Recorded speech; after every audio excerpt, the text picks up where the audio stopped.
Ladies and gentlemen, welcome to our first ever episode. You're tuning into End2End, hosted by Stephen Tomlin and my co-host, Christian Palikrousis. Great to be here. We are covering the highlights and news of the NHL. We are starting off with the trade deadline and all the trades that have happened in this month. First of all, wow. Am I right? Oh, yeah. 48 trades in this year's trade deadline and the month of January and February combined. Yep.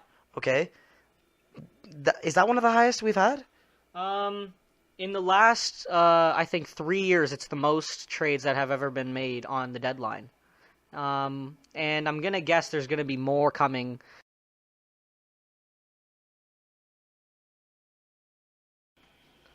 Okay. Some people may say that trades are in relation to more of quantity over quality, which this year makes sense. There was definitely more quantity over quality this year. Yeah, for sure. I mean, we were all waiting for the big tickets like Wayne Simmons to go, Bobrovsky and Panarin to go. We did get Wayne Simmons. He's on did Nashville. we I did. think he'd do well there. I think so. So, as of right now, it is March 1st, and he's played, I think, one game, and I don't know. I think he played like under 7 minutes. I don't think he did not play a lot. No, he was mostly just used as a third liner. But that's where he'd play on a team built like Nashville. Yeah. What other spot? You're not gonna put him on the first line. No. That line is second line. No. No. Fourth line, okay, no. That's- But third line is a nice center medium. Yeah.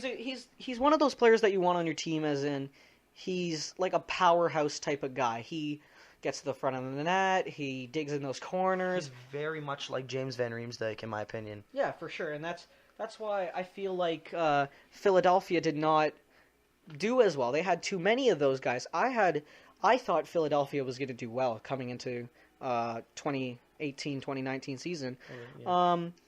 But they ended up not doing well because it seemed like their third and fourth line was not living up to the hype. Basically, Voracek and Giroux can't do it all themselves. You gotta have Gostisbehere coming in, pitching in. He's been pretty quiet this season. Oh yeah, I heard rumors he was going to be dealt at the deadline. Actually, No. apparently. How young is he? How old is he? I think he's about 26, but right now.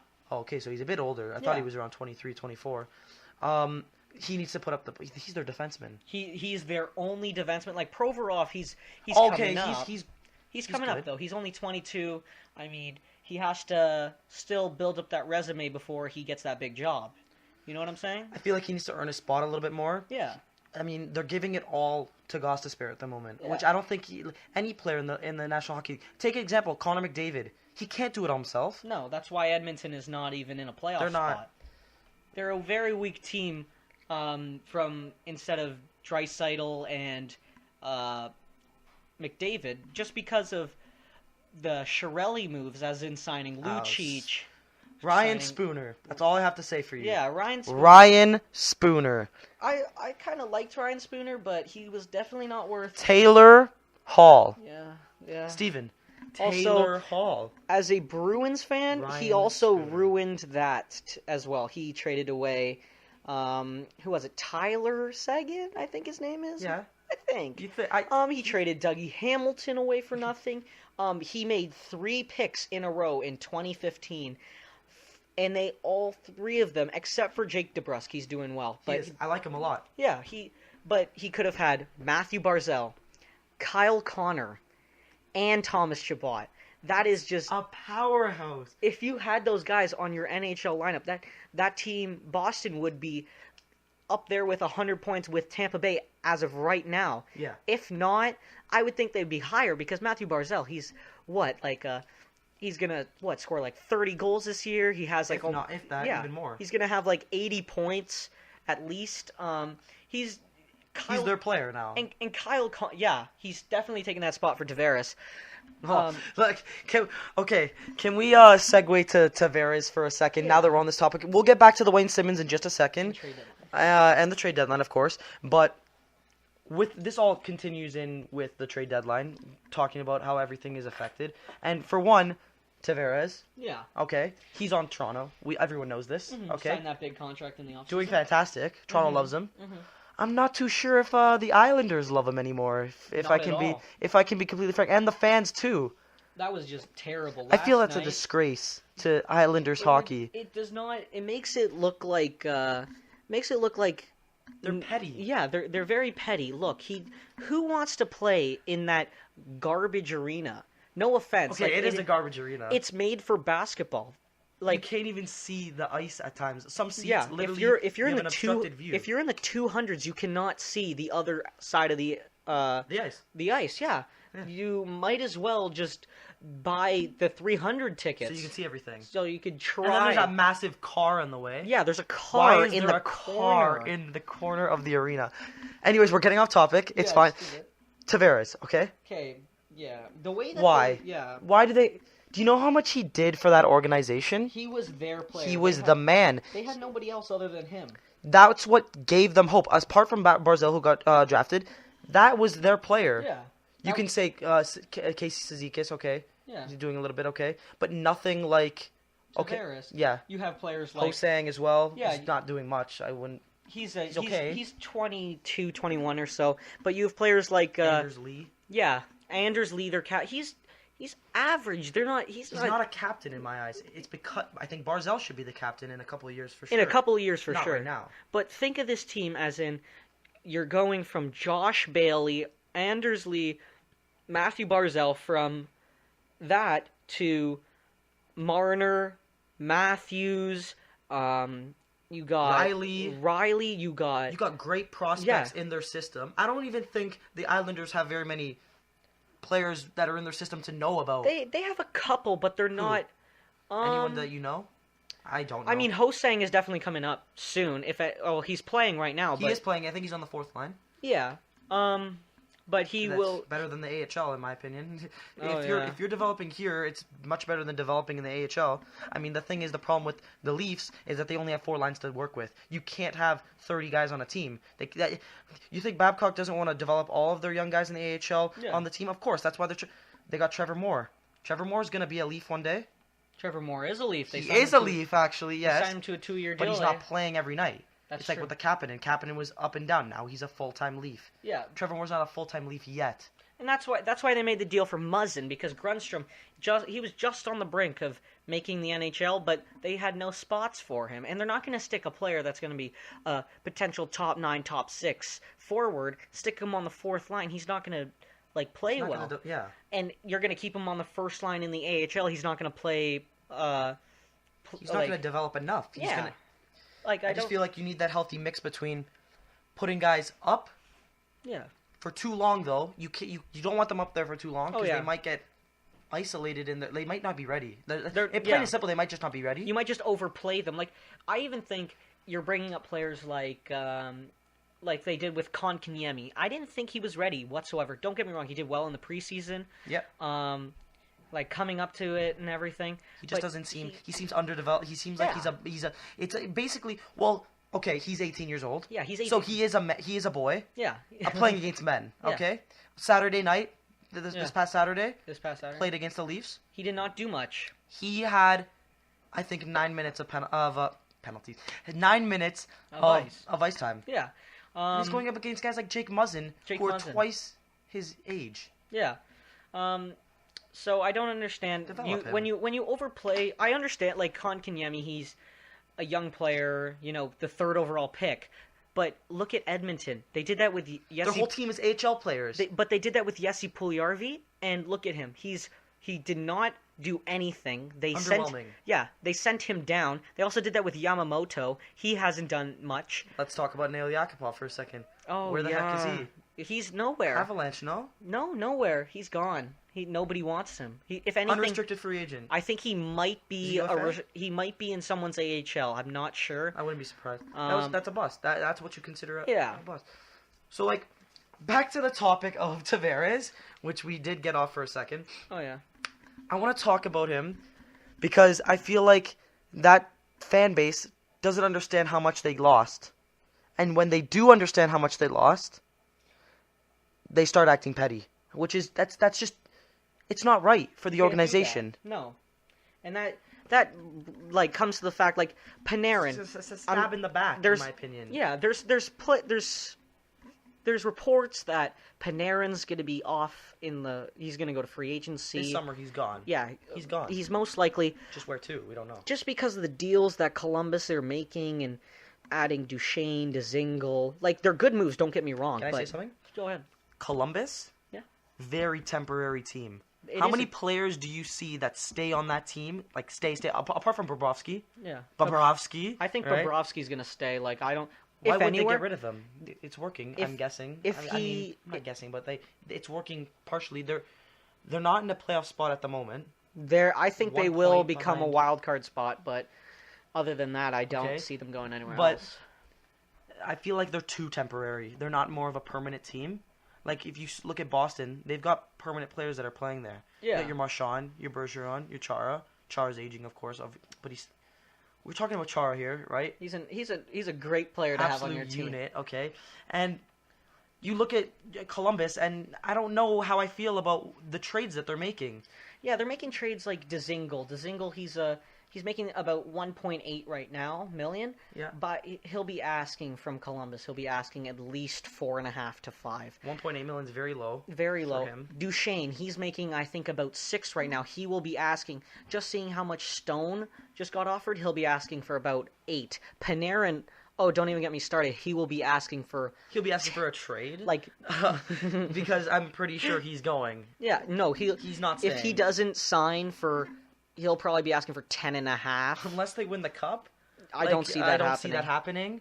But they've lost. Okay, so Columbus, the last 2 years they've been in the playoffs, they've lost in the first round every year. Every single one. One game only they won. Yeah. And it was this year that just passed against Capitals. Against the Capitals. Yeah. I'm sorry, my mistake. They won their first 3. Yeah. 3-0 in the series against the Capitals. Mm-hmm. Lost. They come back and win. How can you? And then the Capitals go on to win it. And then the Capitals go. How does that feel if you know that you had the Stanley Cup winning team at the moment right now? Oh yeah, for sure. By the neck, 3-0 in the series, and they come back and win. And they just slip away. The year before that, Pittsburgh lost all 4 games. Mm-hmm. Sweep, full sweep. Columbus is just one of those teams that are in a curse. I don't know. Kind of a bit off track, but now let's get back into the trade deadline. So I would say the biggest deal is definitely Mark Stone to Vegas. Can I say something? I don't like Mark Stone. I love Mark. I don't like his playing style. I wanted Mark Stone so bad on the Bruins. Yeah, I'm a Bruins fan. There was so many rumors, but apparently since they were both in the Atlantic, they were going to overpay, and what they came up with when they got Marcus Johansson, Charlie Coyle at the deadline, I'm okay with that. But Mark Stone, obviously the Senators lost the trade. Don't get me wrong, but the Senators are basically essentially an AHL team at the moment. Yeah, they have banking on their prospects and their draft picks, and the lose for Hughes is looking pretty tempting right now. But the problem is Colorado has their pick. So they're losing for nothing. They don't even have their pick. It's not even cemented like a lose for Hughes type of system. If you lose for Hughes, you might not even get Hughes. You just lose for someone decent. Yeah, Colorado. Kako? They can't get anything. They're not gonna get anything. They have Columbus's pick, and I think Columbus will be a fringe playoff team. So that'll be about a 14th, 15th, 16th pick, along with Pittsburgh. They're at like 70-something points. They are like. They just got extremely underwhelming this year. They just got knocked out by Carolina at the moment. Carolina and Montreal. He's above them. Yeah, Carolina and Montreal both are holding on to those wild card spots. But getting back to that trade, in return, obviously the Golden Knights won that. Right? Okay, no doubt. That line: Pacioretty, Stasny, and Stone. Yeah. Disgusting. Okay, they're so I'm good. not gonna put that on. I'm not line. That's a second line. Their first line is Carlson, Marchessault, and Smith. The second line is better than the Ottawa Senators' first line at the moment. I don't think Bobby Ryan is good as he used to be. Way overpaid. He's making $7.4 million. This is why teams lose. Yeah. I'm gonna tell you right now, and this is what I always resort back to when teams. There's two actual situations. There's two situations when a team is losing. You look at it in the sense, okay, we have too many underdeveloped players, i.e., the Edmonton Oilers. Okay. Oh, yeah. Edmonton Oilers have Connor McDavid and Draisaitl, And that's it. and that's it. Okay. The second option is that you used to be a winning team. Mm-hmm. You're still sticking with the same formula, the same core guys that won you the cup. I'm just giving an example, or made you a far playoff run from 4 or 5 years ago. Just like the Los Angeles Kings right now, they're The holding Los Angeles on Kings. to Jeff Carter. They're I was holding gonna on to get- I was Dustin gonna make that. Brown. Holding on to. I mean, I would obviously hold on to Kopitar, but they're holding on to like Alec Martinez. These players won the cup back in, was it 2011? I think it was 20, yeah. okay. 2013 20 maybe. what- it was a while ago. Okay, Yeah. we can agree with that. And they're sticking with the same formula, thinking, hey, what's once worked can work again. And I'm sorry to break it to you, it's not working. And that's why the Kings are at the bottom of the West right now. They're right now in the looking 57 points. If the lottery doesn't well. happen, then they get Capo Caco, and I think That's he's the better hope. than Hughes. Hughes, I'm telling you right now, I don't see the hype around him. I could be wrong if he plays this year, but I feel like he's going to be a draft pick. Mm-hmm. Like, who's on Philadelphia, who got drafted to Philadelphia? Nolan Patrick. Nolan Patrick. Okay. He's that's what you would call overplaying. He's definitely not. He was He's definitely not rating. Like Marner or Matthews pick. Yeah, Nowhere near there. It was that year was an underwhelming draft pick. for sure with Heeshear and all those players. Heeshear. He's been okay though for them. Smart move by the Devils to choose him, because I saw it I'm talking about like 2-3 months before the draft. It's going back and forth. Who's it gonna be? Is it gonna be Heeshear? Is it gonna be Patrick? And then people started pointing towards Patrick. I'm like, I don't know if they should do that, because he didn't put up extremely good points when he where did he play? I think he played in the WHL. Okay, he played Brandon with Wheat the Kings. Brandon Wheat Kings. I was about to say that. Okay, he didn't put up extremely good points with the Brandon Wheat Kings. Yeah. He sure played exceptionally well in his minor league days. It's just very different. So getting back to the trade deadline, We are going off, but that's okay. We're just this is the going with the first flow. one, It's so the it's first just we're just going for whatever. Can I give you a couple stats real quick? Go ahead. Okay, so I'm just looking off a form right now, and I'm looking at the Vegas Golden Knights. Mark Stone, okay? Okay. With Mark Stone on the line with Pacioretty and Stasny, beforehand, they were averaging 60% high danger chances in the offensive zone. Yikes. Now they're offering nearly 100% in the past 3-4 games that they played. Let's look at scoring chances. 60% on that second line without Stone. They're averaging now about 80% out of the whole game. Wow. Shots. This is a big one, because I feel like it's just a big... Shots is what makes... You shoot to score, and if you don't There shoot, you go. can't score. No, yeah, and the goalies get weird out too. You got to remember that, right? So, shots. I'm saying about 57 right now before Stasny, Stone, and Pacioretty, that line. They're pushing 80% now in their last 4 games. That's amazing. And then scoring chances again. It shows the exact same thing. 56, 50, about?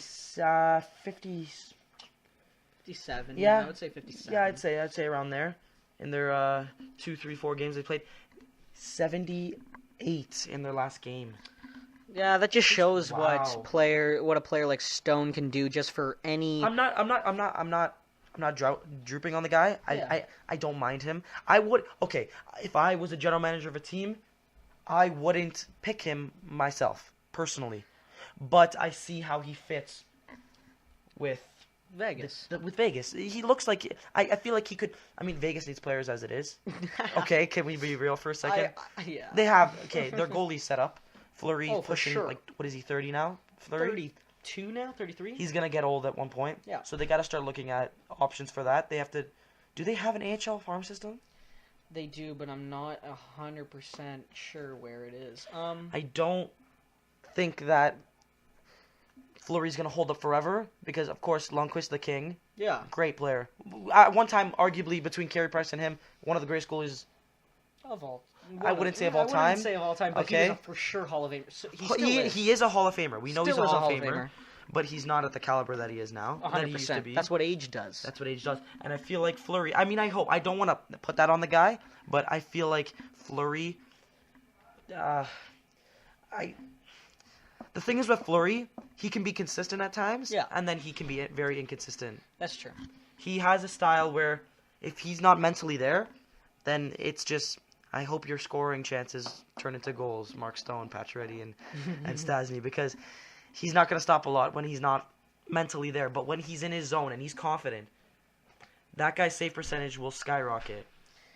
Okay, going back to the Stone trade.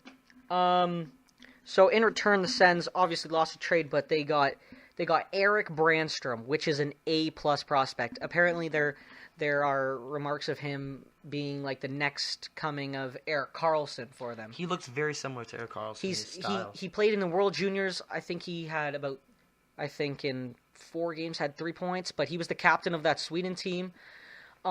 He's a very talented young player. So I would say, obviously Vegas won the deal, but to come out with Brandstrom, an A+ prospect, is just an absolute steal. Moving on to the next trade, we had. Can I? Go ahead. Can we go to the Wayne Simmons and Michael Granlund trade? Sure. So we had the Predators gaining Mikael Granlund for Kevin Fiala, which, don't get me wrong. That's a trade is that a 1-for-1 trade? That's straight up. That's a straight up 1-for-1 trade. Yeah. Can we make a little side game real quick that we can introduce to this? Who would you take? And when we see 1-to-1 trades further on in the podcast, Michael Granlund or Kevin Fiala? Who are you going with? Oh, 100% Michael Granlund. He's But Kevin Fiala's great passer. Kevin Fiala's 22, and since he came through with the injury, yeah, he had that injury where he, I think it was something to do with his leg, his ankle. They put him back on that second line, and he just hasn't been the same. He hasn't been producing for that team. That's what an injury does to you. Yeah, especially being that young. Mikael Granlund just has this dynamic flow that just, it seems to like take over the ice when he's on the ice. When he's in his zone, he makes plays. He's a very great playmaker, in my opinion. It also adds to that, I would say, I think, second line, with being, I think, Mikael Granlund. It'll be Mikael Granlund, Kyle Turris, and Simmons. But also, as we move on to Simmons, he was traded from the Flyers to the Predators for Ryan Hartman and a conditional 4th in 2020. I think he's worth more than a conditional in Ryan Hartman. Don't get me wrong. Ryan Hartman's 22, though. He's gonna. But the thing is, he's gonna blossom. Players, you don't know if they're gonna blossom or not. But you have to take a chance on a player that's not going to be signing with you. Like Wayne Simmons had no intent. Like the Flyers aren't going to make the playoffs. And no, that's for sure. No, especially being in the East. Maybe since they're in the Metropolitan. I still don't think. I'm just gonna pull something up between the lineups of the Nashville Predators and the Philadelphia Flyers, and I just want to show you where Wayne Simmons plays compared to the Nashville Predators.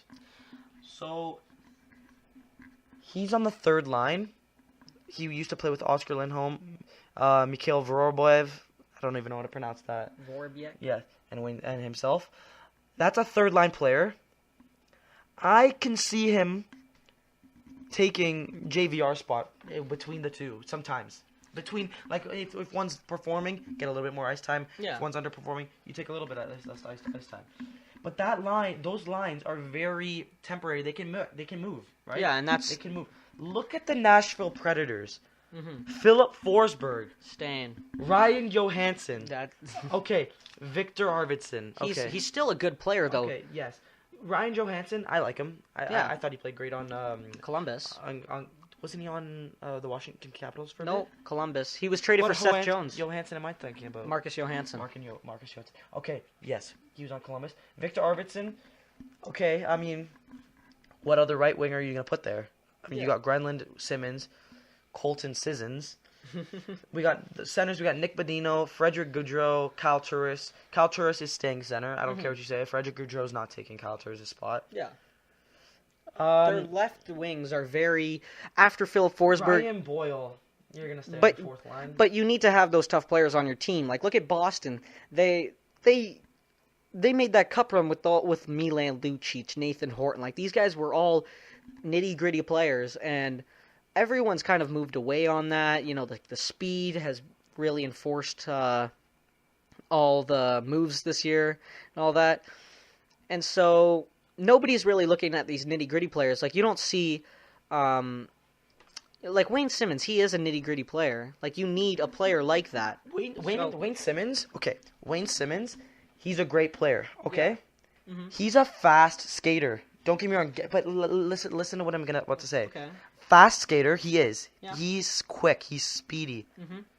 But he's not a good skater. Do you understand what I mean by that? Yeah. He is a very choppy skater. Choppy skater. And look at the correlation. But let's go back to Philadelphia. JVR, he has a good stride to him. He's strong on his feet. I don't know how strong Wayne Simmons is compared to JVR. Mm-hmm. There's definitely a... Pretty close, I would say. I mean... Actually, I would say Wayne Simmons is definitely stronger. Okay. But JVR, slower. Yeah. Okay? Wayne Simmons, stronger, but he's faster. As I would say for JVR, he skates in cement. Yes, JV. But that's a good one, eh? You're throwing a couple shots at JVR here, eh? I mean, he was fast on Toronto, but let's common factor here. He just sat in front of the net on that team. He didn't move. Well, that's how he makes the big bucks, okay? And that's how he makes $7 million for the next 6. Jesus. Can we talk about their defensive pairings for the Nashville Predators? Now we're on here. Okay, straight up right now. Best defense in the league. Who else? Okay, name me another team that has a Roman Josi, a Ryan Ellis, a PK Subban, Matthias Ekholm, he's good, and then Yannick Weber and Matt Irving. Okay, they're good. Name me Roman Josi, right now rated the #1 left defenseman, with Ryan Ellis. Yeah. You normally see a Roman Josi with like a Yannick Weber. But you've got the luxury of Roman Josi and Ryan Ellis. Yeah. And then just throw this little guy, I don't know if you've heard him before, PK Subban. Yeah. He's decent, I guess. You know what I mean? That was such a bad trade, Subban for Weber. Yeah, we're going back to the last year's trade, an old school trade. Was that last year or 2 years ago? 2 years in the off season. Okay. Montreal. What are you thinking, bro? What are you thinking? You know what that's... How old is Weber? Weber's right now, he's about 34, I would say, 35. And how old is PK Subban? He's like 28 in his prime right now. But that's... Who thought of it? Like, that's 1-for-1 trade as well. No pick. Like, no picks. Like Montreal's not getting no draft picks for that as well. No. Which if I were to make this trade, I would think that with that difference in skill level, because don't get me wrong, at one point, Weber was good. Yeah. He's not as good as he is anymore. Yeah. He's definitely a large component of that back end for the defense for Montreal. Yeah. Don't get me wrong. I mean, of course they're going to be devastated if he's gone, right? But not as devastated as Nashville if PK Subban gets injured. Yeah. So that's where I see PK Subban going to Nashville, and in return they get Weber, but then they get some draft picks as well. Mm-hmm. That would be... I don't understand it. I don't understand how you can compare PK Subban and Weber, okay, both defensemen, on the same level, because they're not. They're not. No, they're not. Going back, as we continue to go off 28 the rails, minutes and counting. Let's go back to this year's trade deadline, and let's talk about the move for Kevin Hayes to the Jets. Okay. So lots of people talk about Kevin Hayes. Yeah. Great player. Mm-hmm. Fat, slow skater. I can't stand... Okay, I might be petty here. I can't stand when you see an NHL player that has so much potential, you just need to get his speed a little bit up. Oh, yeah. Because he would be 10 times faster. I mean, I wish he was 10 times faster. Yeah. He would be 10 times better and produce so much more if he had a little bit more bite to his game. Yeah. You know what I mean? A little bit quicker speed. Do you know what I mean? Yeah. People die for that in the league. There's guys in this league that have amazing hockey set. I mean, we can go back to Wayne Gretzky. Yeah. Greatest of all time. He was never fast. No. But he was pretty fast. He was okay. Well, for their time that was fast. For their time that was fast, okay? Yeah. But he's not fast. Like some players in the NHL back there were fast. He strived in owning that back ice part behind the net. He was smart. He passed the puck. He never passed the puck to force a play. and he never had the hardest shot. He never was the fastest guy, but he knew where he was. Kevin Hayes knows his surroundings.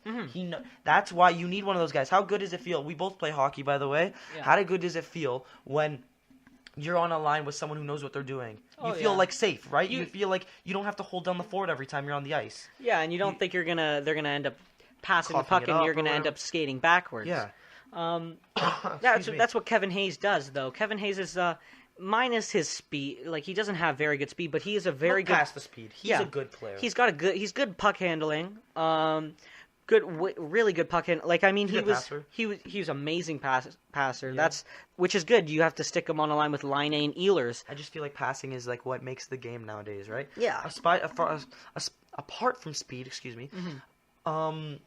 That's apart from speed. When you're in an individual race between one guy and another, speed is going to count. You're not gonna outsmart someone by getting to the puck first.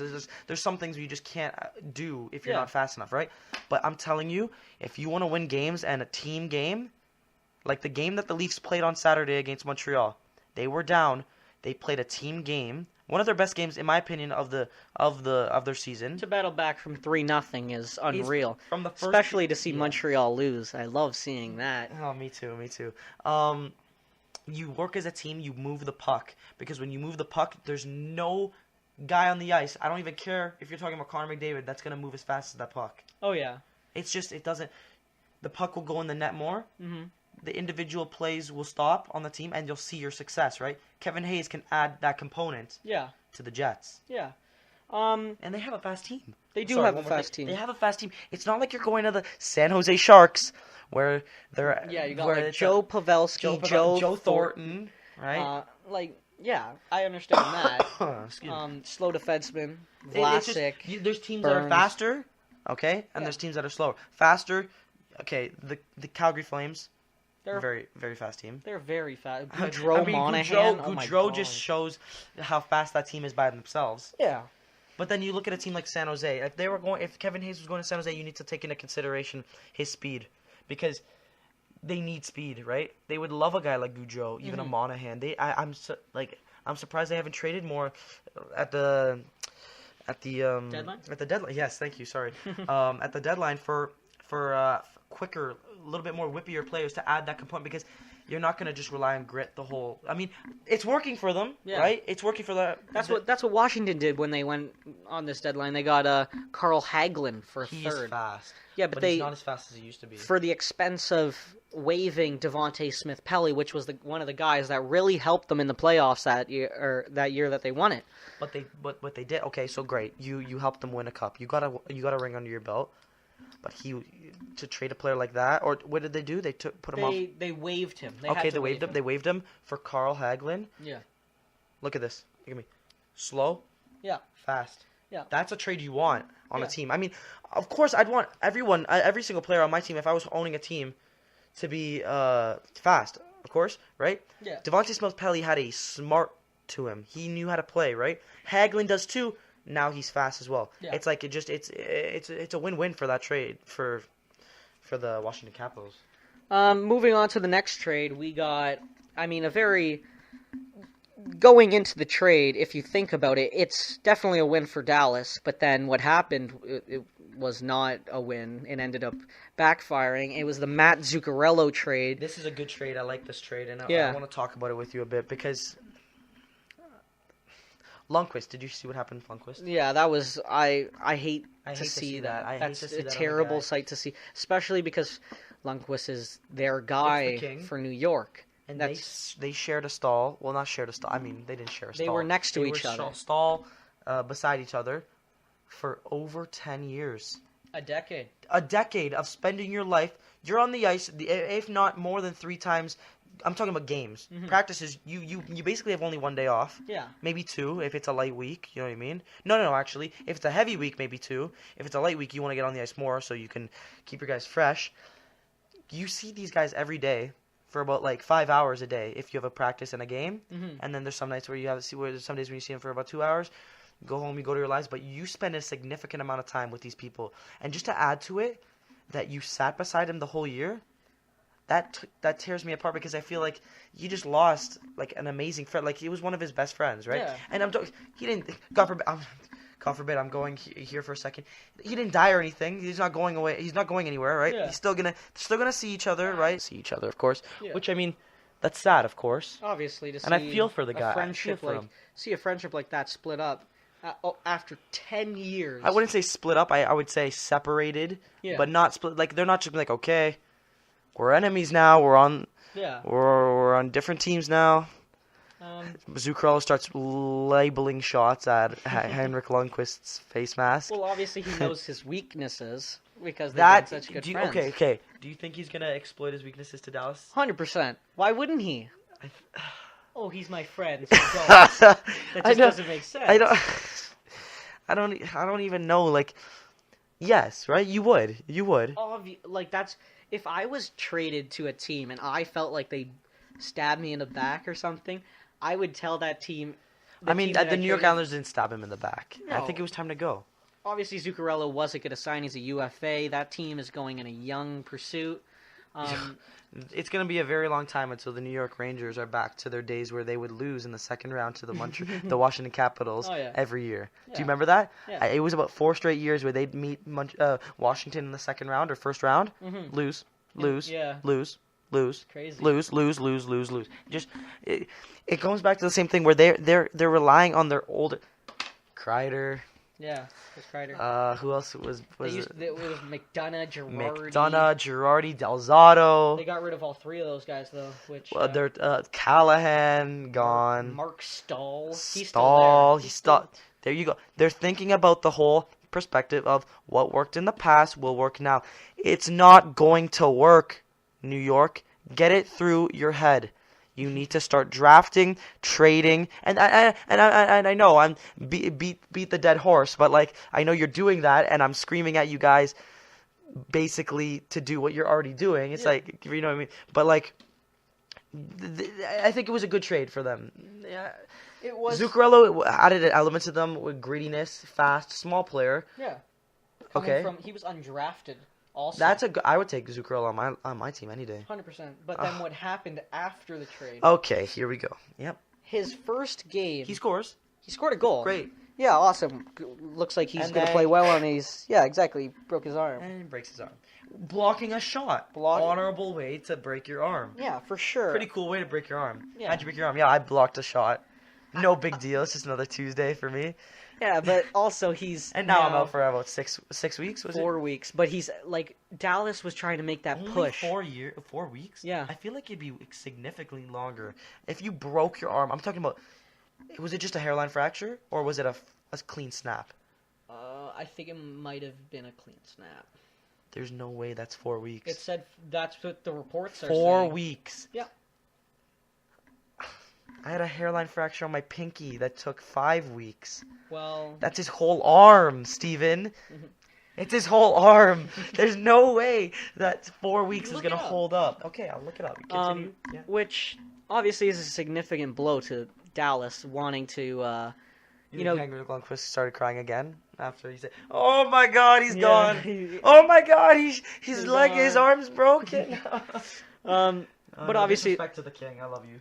They're obviously making good moves at the deadline, and then making that just an absolute backfire because Zuccarello played 1 game in Dallas, and then he's going.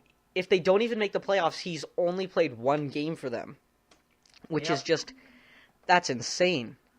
For the next 4 weeks. 4 weeks. Exactly. I think it's gonna be way longer than that. I think they're just telling Dallas what they want to hear, basically. Yeah, that's what. It's only 4 weeks. Okay. Yeah. So he'll be back just in time for the playoffs to start. I don't think. You're not making the play.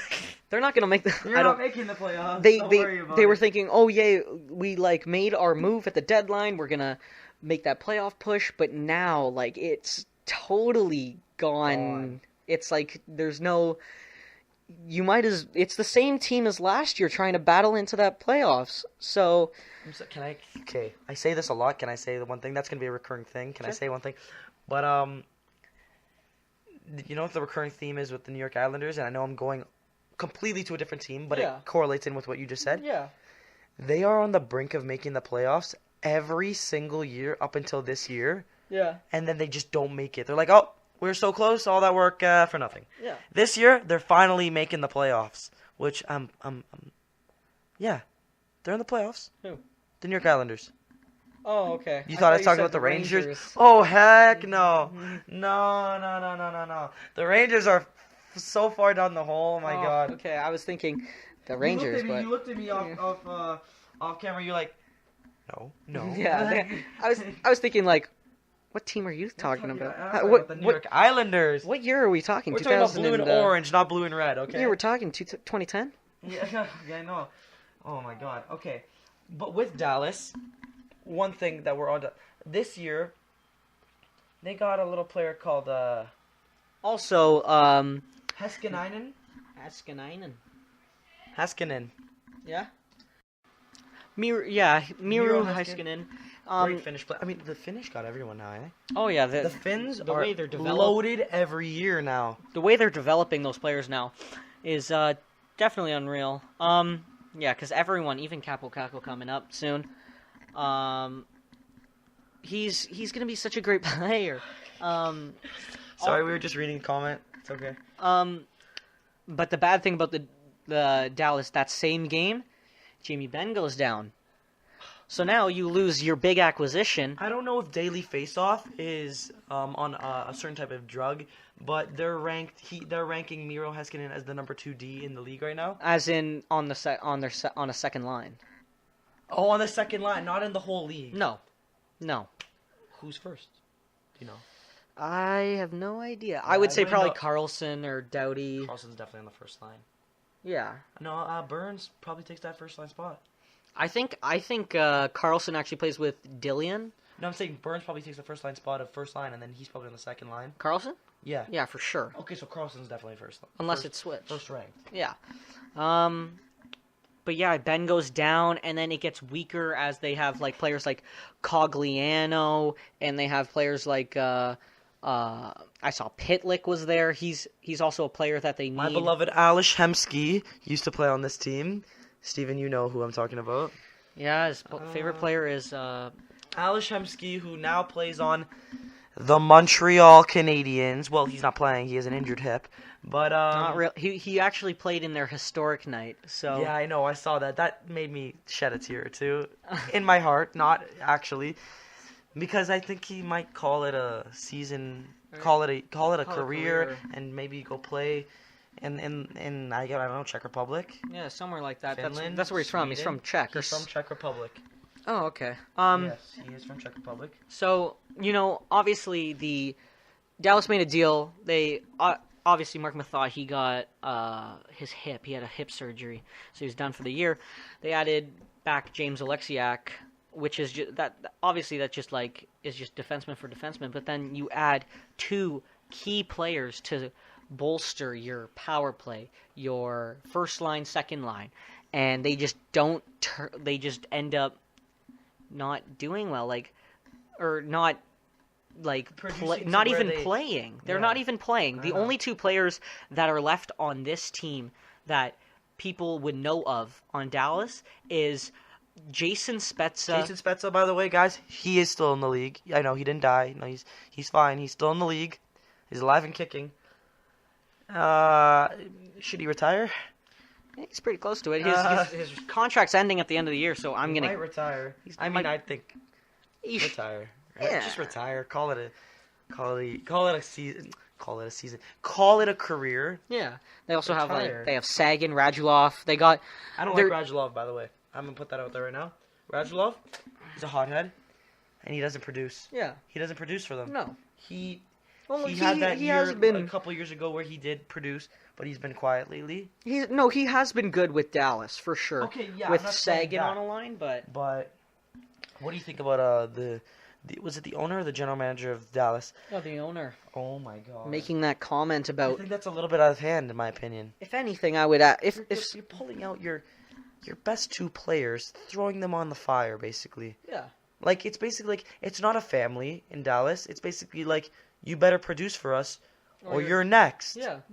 That's what it seems like. That's what it seems to me. It's like a baptism by fire. It's not like baptism by a nice warm A normal A baptism. normal baptism, right? It's a baptism by fire. You better produce our consequences. Yeah. So I feel like it was too. I mean, okay. Did you see Lou Lamoriello start going off on Marner last year when he was on the fourth line, not producing? No. No, because that's not what you do Yeah. to one of your star players. If anything, you say, "Come on, guys, we need to pick it up here." And to the press, you praise him like he's doing amazing. Yeah. What you do is you praise him like he's doing amazing, right? Yeah. But behind the press's eyes, you say, "Okay, buddy, we need you to produce a little bit more. Like you're not. It's fine." But to the press, you want them to think that everything's okay. Yeah. That just shows a state of panic in Dallas. Yeah. Dallas, obviously, no offense, not a hockey city. No. It's Texas. Most people don't even think there's ice there. Arizona. Yeah.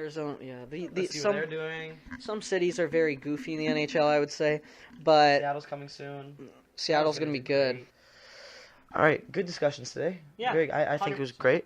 First episode in the books. I would say we did Pretty okay. good. Let us know in the Let- comments. Let us know in the comments what you thought of the first episode. Of course, it's going to improve every episode. That's sure. anything, right? But that's all right, folks. That's all the time we have today. It's been Christian Palikrousis and Stephen Tomlin bringing you End2End Podcast. Make sure to tune in this coming Friday at 6 p.m. Eastern Standard Time. Good night, everybody. Take care, guys.